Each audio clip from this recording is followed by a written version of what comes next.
Welcome back, everyone. In the last video, we discussed libraries, either built-in like the standard C library or third-party code that we can include in our programs by using the #include preprocessor directive and supplying the header files that contain the definition of the functions that we want to use. We've already seen how we can use one of these header files, called stdio.h, so that we have the ability to use this printf function. And again, stdio.h, or you'll sometimes hear it pronounced standardio.h, is part of the standard C library that comes with C when we installed it. If you haven't watched my intro to libraries and header files in C yet, make sure you check that out so that you understand everything that we're going to be talking about in this video. I'll put a pop-up in the video screen, and I'll also leave a link to the video in the description. In this video, we're going to introduce variables and data types, and the two kind of go hand in hand. Variables are going to give us the ability to utilize our computer's memory and to store data in the computer so that we can perform operations on it. In math, for example, we have variables like x and y in equations and such. But in programming, we tend not to use names like x and y, but rather meaningful names to describe the data that we're storing. For example, if we wanted to store somebody's age, we could say something like age is equal to 21. But in C, we also need to tell the compiler what kind of data that we're storing. To do that, we just prefix the variable name with the data type that we want it to store. In this case, 21 is an integer, so we'll prefix this with int. And C has many of these built-in data types, such as char for a single character, int or integer for a whole number like in this case.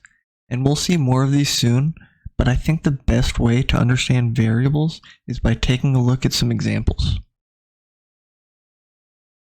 I'm here in my Ubuntu virtual machine, and I'm going to open up the terminal.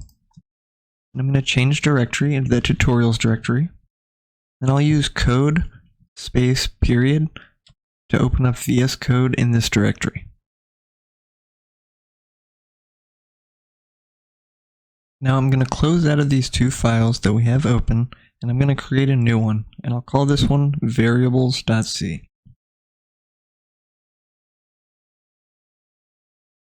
And in this file I'm going to include stdio.h because I want to be able to print things out onto the screen, and I'll type this out: int main void open curly bracket close curly bracket. I'm going to leave a space, and you'll see why in a second, and I'm going to type return 0 and a semicolon. And this is going to become our boilerplate the majority of the time. And again, we'll discuss this main function more in later lessons, but just know that we have to have this here for now. So let's define a couple simple variables. Let's say that we want to write a program that's just going to add two numbers together. So to do this, we first have to provide the data type that we want to store. In our case, we want to store a whole number or an integer. And to tell the compiler that this variable is an integer, we simply type int, followed by the name of the variable. Let's call this first one num1. To do this, we just type int num1 and a semicolon. This right here is what's known as the variable declaration. With this line of code, we're telling the compiler that we want a variable called num1 that will store an integer value, and we can use the equal symbol to assign a value to this variable. As an example, let's just give this one the value 1. And it's important to note that the equal in this case does not mean equality. The equals means assignment.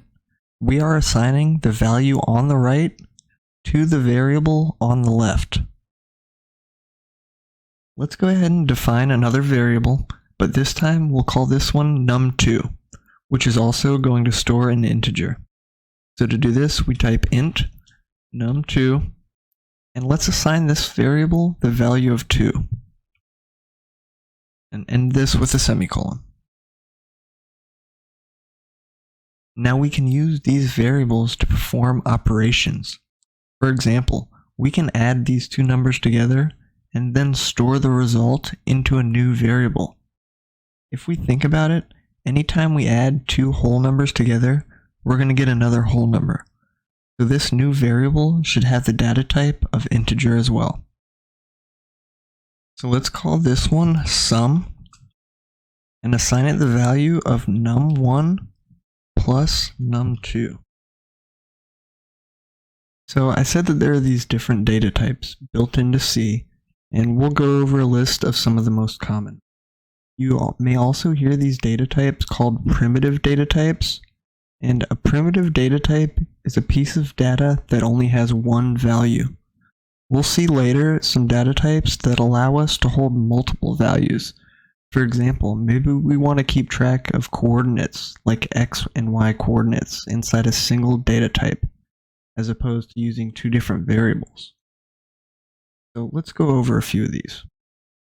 So a char is a common data type that's going to allow us to store a single character, and we do so by enclosing that character inside single quotes.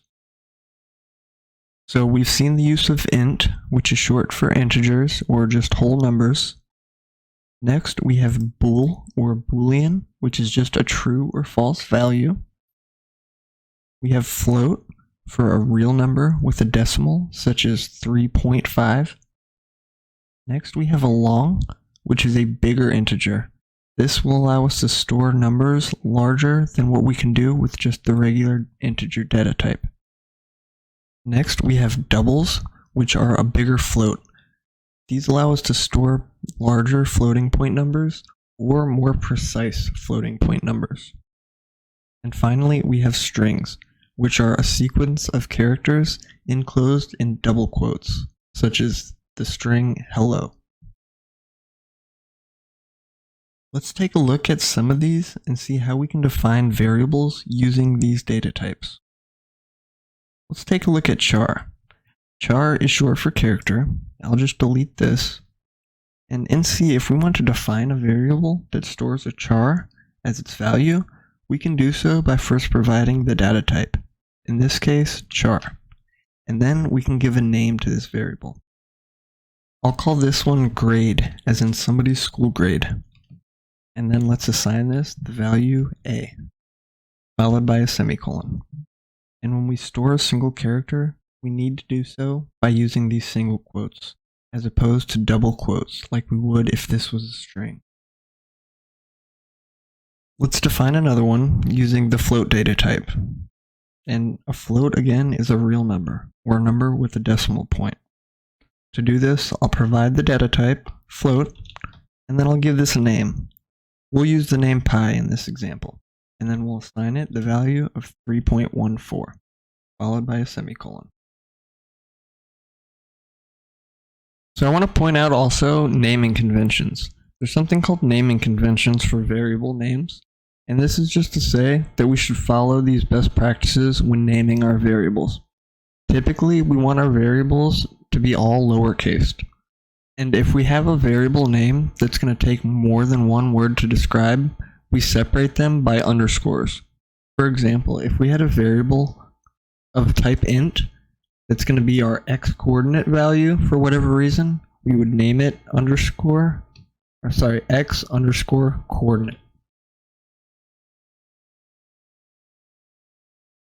We'll take a look at some of these other data types when the time is right, but suffice it to say that this is just a small subset of all the built-in data types in C. And again, we're going to have the ability to define our own data types as well in the future. But I said that variables allow us to store a value in the computer's memory. And we know that the computer represents these different types of data all using binary via systems like ASCII, Unicode, RGB, and so on. And as it turns out, the creators of C decided that each of these data types should have a defined size used to represent them. For example, in a modern system, integers are going to be represented using 4 bytes or 32 bits. Floats, similarly, use 4 bytes or 32 bits. Chars or characters will use 1 byte or 8 bits, and this maps easily to our old system of ASCII. Bools or booleans, while yes, we could represent booleans using 1 bit, like a 0 or a 1, as it turns out that for simplicity, the creators of C decided to utilize a whole byte or 8 bits to represent a bool. And this is another example of how it's up to you, the programmer, to decide what these patterns of zeros and ones are supposed to represent. With these different data types, we can provide exactly that information to the compiler. We've discussed in previous videos that with 4 bytes or 32 bits, we can represent a number up to about 4.3 billion. But what if we want to represent a number higher than that? Well, that's where longs come in.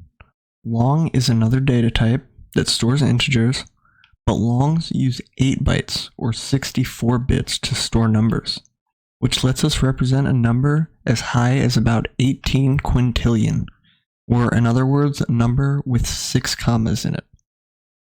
Floats will generally use 4 bytes, just like ints. Doubles, on the other hand, are similar to floats. They store a real number, or a number with a decimal point. However, doubles use 8 bytes, or 64 bits, which lets us store larger and more precise floating point numbers. But what about strings? How many bytes would you think that strings should use? Well, if you think about it, then it really depends on the string we want to store. And we'll see more about strings in the future, but suffice it to say that strings are going to take up a variable amount of memory. For example, if we had the string hi, then it might take 1 byte per character, or 2 bytes total to represent each character. However, if we had the string hello, then it's going to take up at least 5 bytes to represent each of these characters. So again, it really depends on the length of the string. To summarize, we have these different data types that we can use along with variables to store some data in our computer's memory. We can then use these variables by name in our code to perform operations, such as math in our example. We're going to be working with variables in almost every program that we write, so it's important that you understand how we can define these variables in this language called C. Now, if there are any questions, please post them in the comments section. There may be somebody else out there with the same question as you that's hesitant to ask, so your question may help others as well. Thank you all so much for watching. In the next video, we're going to look at something called format codes. It turns out that the printf function is a little more powerful than you might have initially thought. The F in printf stands for format, and printf allows us to format our text as we print it to the screen. We'll also install a third-party library that's going to help us get input from the user. I hope you got some value out of this lesson, and if you did, make sure you hit that thumbs up button so that I know you want to see more content like this in the future.